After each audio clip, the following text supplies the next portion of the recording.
Hello there, Lunar Squadron, and welcome back to the channel, and welcome back to the galaxy of LEGO Star Wars. Now, LEGO Star Wars The Skywalker Saga has been out for a few weeks now, which has allowed all of us the time to really dive deep into all of the 24 planets in LEGO Star Wars The Skywalker Saga. So today, we are going to go through all of the planets and rank all 24 from worst to best. But before we get into this ranking, if you're new to the channel, we would love to have you as always, and the way to do that, just go down below this video, hit that little subscribe button and the bell notification right on next to it.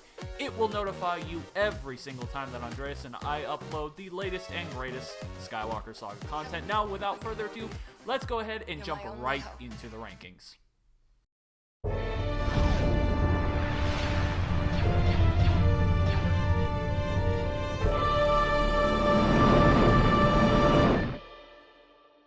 Coming in dead last as the worst planet in the Skywalker Saga is, of course, Kojimi, because this planet really doesn't deserve to be called a planet in this game because there really is nothing to it. When I say there's nothing to it, the only thing you can do on this planet is replay the main mission from Episode 9.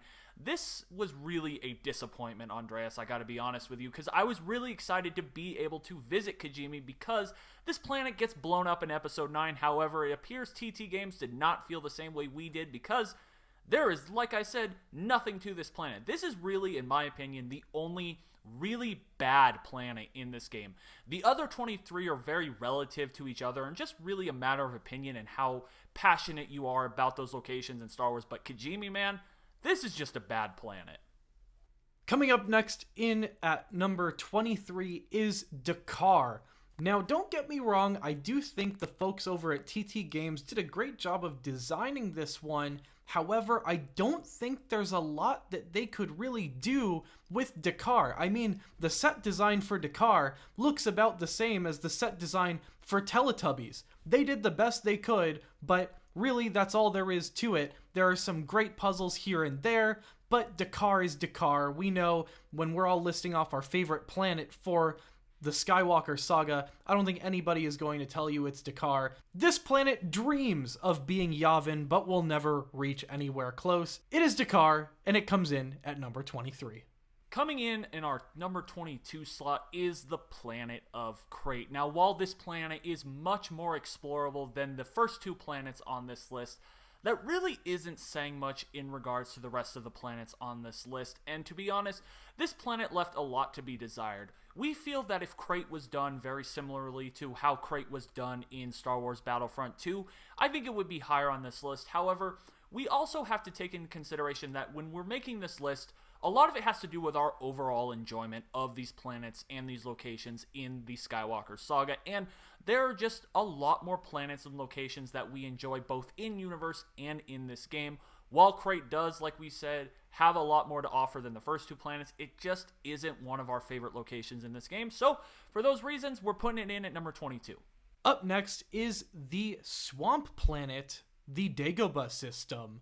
Now, I actually think this game did a very good job of capturing everything that the Dagobah system is, that being a swamp planet. That said, not the most interesting planet in the galaxy far, far away. I think they did everything they could do with this one. It has that surprising verticality of being able to climb trees in Dagobah, of being able to swing on the vines, of being able to explore Yoda's hut and go through the different caves in the game, including the Force Cave, and there is the more complex cave that has like the puzzle inside of it, which I still haven't figured out and I'm trying to figure out actively as a grown man, which is great to see some challenging aspects in this game. So I think Dagobah was great for what it is, but we still enjoyed other planets more, and that's why it is towards the bottom of our list in at number 21. Coming in at number 20, we have the planet of Aging Kloss. Now, don't get us wrong, perhaps we treated this planet a little unfairly because we believe that TT Games did Aging Kloss justice. We think this is probably the best that this location could possibly be done. We have the entire Tantive 4. We have the training course for Rey, which is actually, it looks like turned into a time trial in this game, which is a very cool concept. However, at the end of the day, this is just another Resistance-based location. It is a very small location in the grand scale of the Skywalker Saga. We really did enjoy this planet, but you do have to remember, when ranking this list outside of Kojimi, which is the only truly bad planet on this list. These are all relative to each other and just how we overall enjoy these locations. I really enjoyed Agent Claws. Perhaps it could have been a little higher, but there are 19 other locations that we just enjoyed a little bit more. But they did a great job with Agent Claws. However, it is number 20 on our list. Coming up next, in at number 19, is Exigal. Now, I think this planet deserves far better than it does, but there are just such strong entries in this list that it has to go somewhere.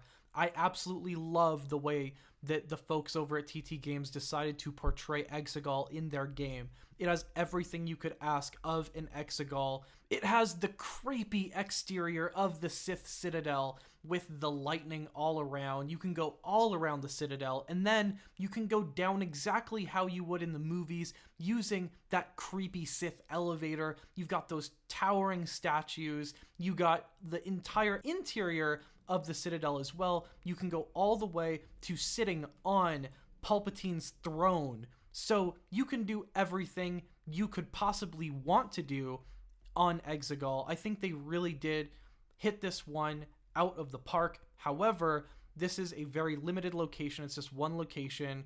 This isn't a planet that has multiple locations on it, and Exigal can only be so big, it can only be so expansive, and it can only have so many puzzles packed within that smaller area. So for that reason, it really does the best it can in at number 19. Speaking of planets with two locations, the next planet on our list coming in at number 18 is the first planet on this list that actually features multiple locations, and that is Kefbir. Now, Kefbir is a very cool planet from The Rise of Skywalker, and I actually really like how they broke this down in the game. You have the Company 77 village, which we did not get to see in The Rise of Skywalker, so it was very nice to actually get to see an unseen location never before seen in any of the movies. That was really cool, and we do get to cross the water to the wreckage of Death Star 2, which was very cool. However, what's really holding this back for us is just that these locations, while there are multiple for the first time on this list, are not very robust, and we feel like there could have been a little bit more, especially to that wreckage of the Death Star 2, but it does feature multiple locations, so for that reason, it does place itself above the other planets that we've already listed, but there are just, again, some locations that we enjoy just a little bit more, so it comes in at number 18. Coming in at number 17 is one of our original trilogy favorites, the Forest Moon of Endor.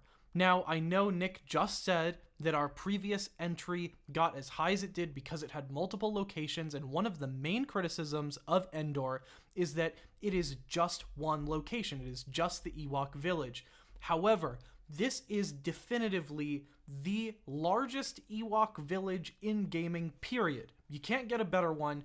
The verticality of the Ewok village in this game is insane. The amount of puzzles, Kyber Bricks, character unlocks, and more packed into this location is crazy. I never thought that we would see such a large Ewok village.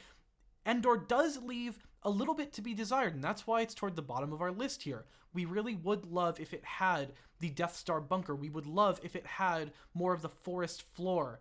However, it is just the Ewok village, and for that reason, it's going to come in towards the bottom end of our list. It is still a great Ewok village, but it's only a good Endor, and for that reason, it's in at 17.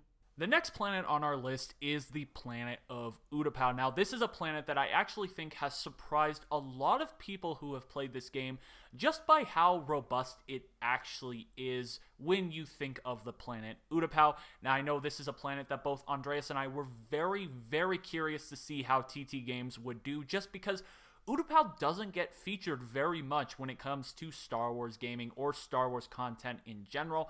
And I think TT did a very good job with showcasing Utapau. And, of course, we have our favorite Varactyls, a part of the Utapau landscape in this game. However, there just isn't a ton to do on Utapau. And really, my major complaint with this planet, it is just very dark. It's hard to see. It's hard to see what you're doing. And I just feel like the lighting is a little off when it comes to this planet. But we were surprised by just how big Utapau turned out to be. We thought it was going to be more like those other planets lower on our list, like Dakar or like Dagobah. We thought it would be a lot more limited. There's a lot more verticality to it than we were expecting, but there just isn't a lot to do on Utapau. And again, there are just a lot more exciting locations in this game that offer more to do. So for those reasons, we have it in at number 16. Have you ever wanted to scale the side all the way to the top of Maz's castle? Well, if you do, then Takodana in LEGO Star Wars The Skywalker Saga is the perfect place for you. The verticality on the Takodana map is nearly unparalleled. It is so cool that you are able to climb all the way to the very top of Maz's castle, the very top of that Maz's statue, and not only that, but this map does have a pretty extensive outside area through the forest, and those exterior areas. I believe there is something of a First Order camp outside of the Maz's castle area. So this map really did give us exactly what the Battlefront Takodana gave us. For that reason, I was very surprised by this map, and it gave us a little bit more. Like I said, we're able to scale to the very top of the castle, which is very cool. I definitely love this planet. It's one of those brighter areas in direct contrast to the darker Utapau. So for that reason, it's kind of in the middle of our list in at number 15. Coming in at number 14 is a planet that caused a lot of internal debate as to where to place it on our rankings, and that is the planet of Mustafar. Now, as you all know, this is a planet that Andreas and I were very excited to check out in the Skywalker Saga, just because this is the climax of the prequel trilogy, which we all know and love, and we do believe that TT really nailed the mining complex. We really think they did a great job showcasing that in that LEGO video game format. However, this is a planet, perhaps our expectations were just a little too high for this planet, and that's why it kind of ends up on the lower end of our list. We just wanted a little bit more out of Mustafar. We did really love the mining complex. However, we wanted to go down where, you know, Obi-Wan got the high ground, down on the lava, and this would have been a great time to really put Vader's castle in a Star Wars video game. We were really hoping that they were able to do that. Again, perhaps our expectations were a little too high, but when you take Mustafar for what it is in this game, while they did do a good job, it just doesn't offer a ton to do compared to some of these other planets. Again, this is all relative to each other. We loved Mustafar in this game. We just think there are 13 locations that were just a touch bit better. So for that reason, we have it in at number 14.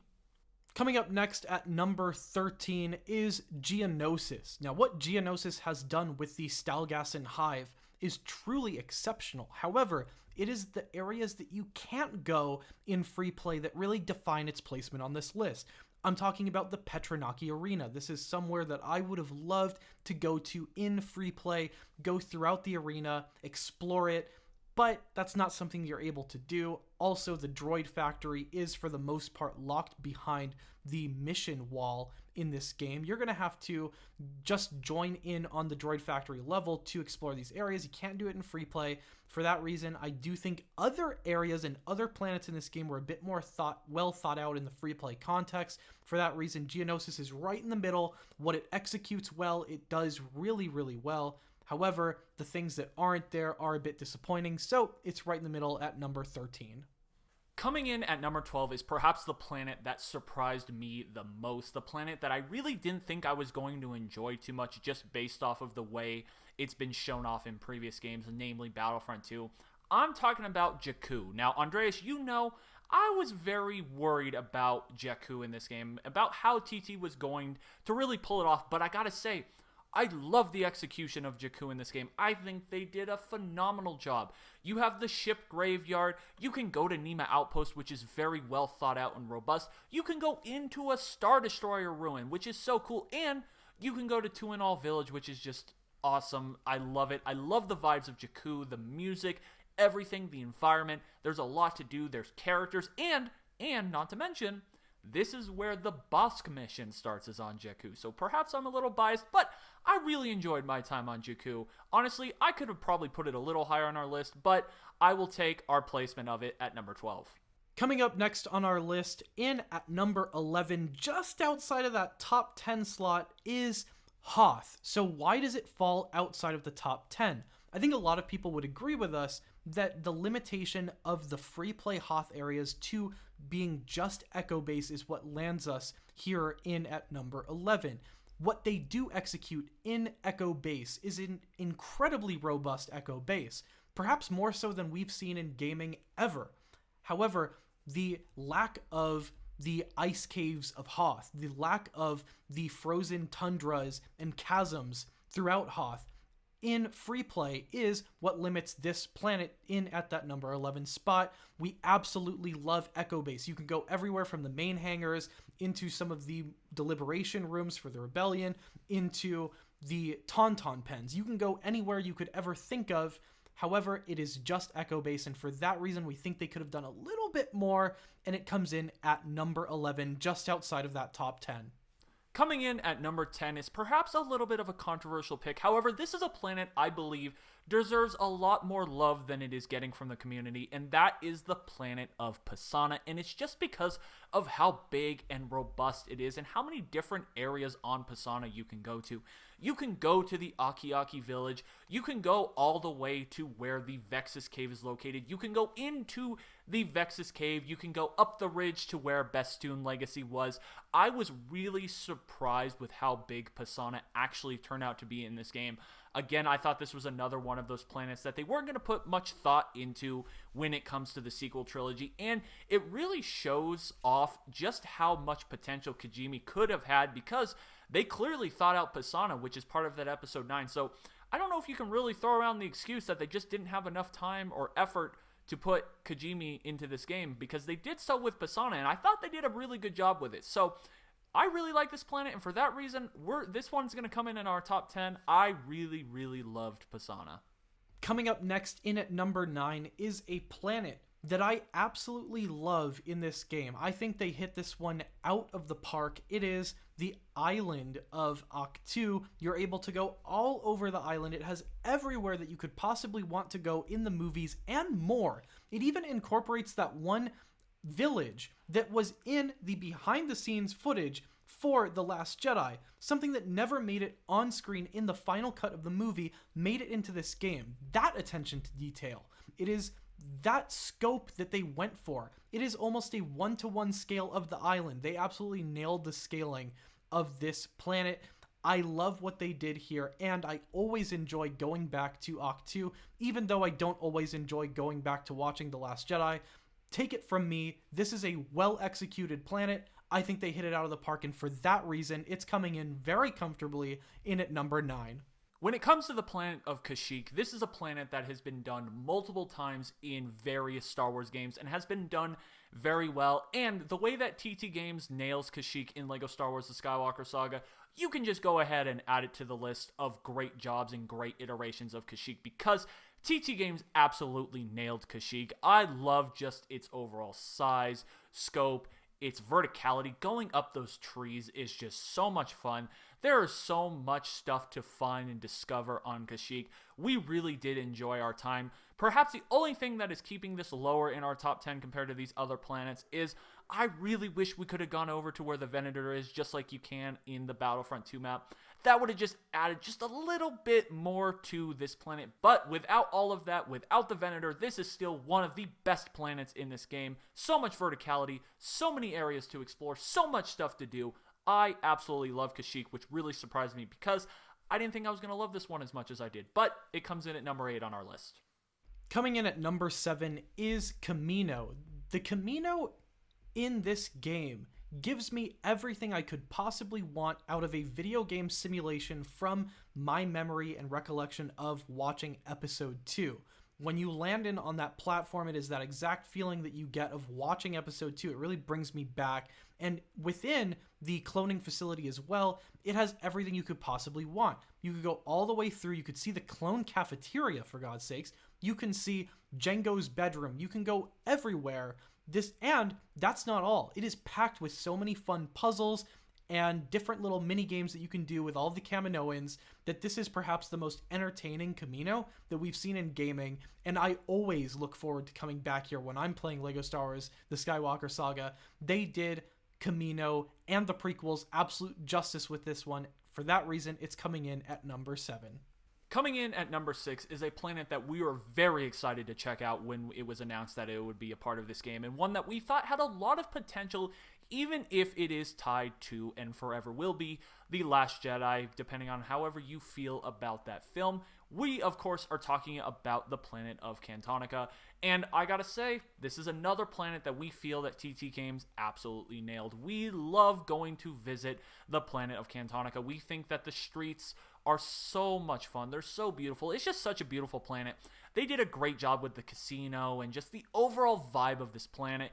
This is what I wanted from this planet in this game, because I just feel like we didn't really get to see too much of it in The Last Jedi. We didn't get to really enjoy our time in such a beautiful planet that had so much potential, but thanks to TT Games, we finally get the opportunity to do that, and they did not disappoint. We absolutely love Cantonica. We think it is definitely one of the best planets in this game. It is stunning, it is beautiful, it is all of the superlatives, and for that reason, it comes in on our list at number 6. Coming up next is the first entry into the top 5 planets in this game. It is none other than Yavin 4. From the very first moment that I entered this planet in our early access period of this game, I fell in love with Yavin 4. It was one of those planets that they could have skimped out on. They could have just done very quickly, here's the temple, that's it, but they went above and beyond. They went ahead and they gave us the biggest great temple that we have seen in Yavin 4 gaming history.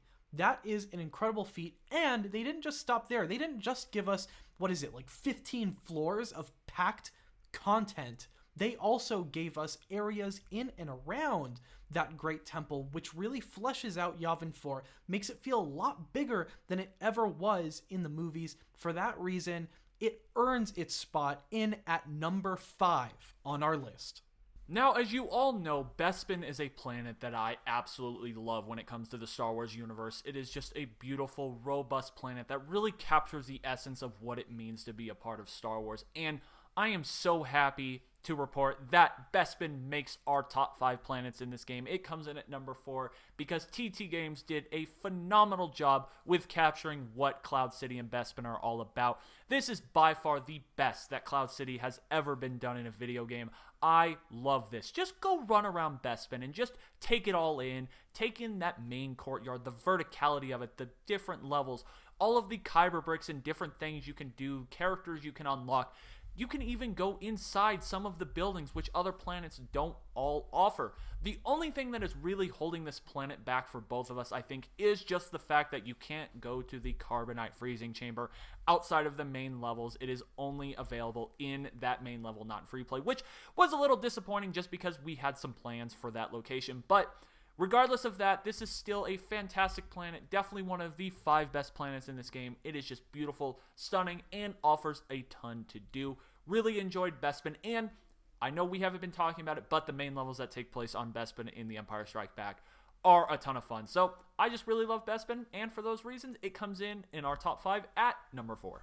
Coming up next in at number 3 is one of the absolute jewels from the prequel trilogy. It is Naboo. This is one of those planets that Nick and I dedicated an entire video before the release of LEGO Star Wars The Skywalker Saga to guessing what exactly we wanted to see in a Naboo in this game, and TT Games met every single expectation that we had.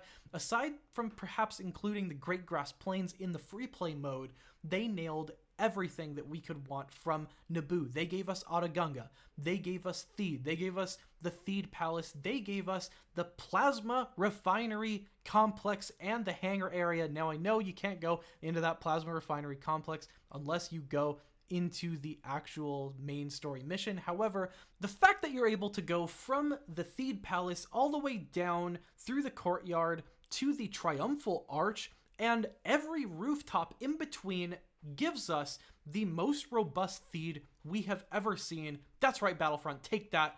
LEGO Star Wars actually takes the cake on this one, surprisingly. They give us such an expansive Theed. We absolutely love this map and love coming back here. For that reason, it earns its spot here in the top 3 of our list in at number 3.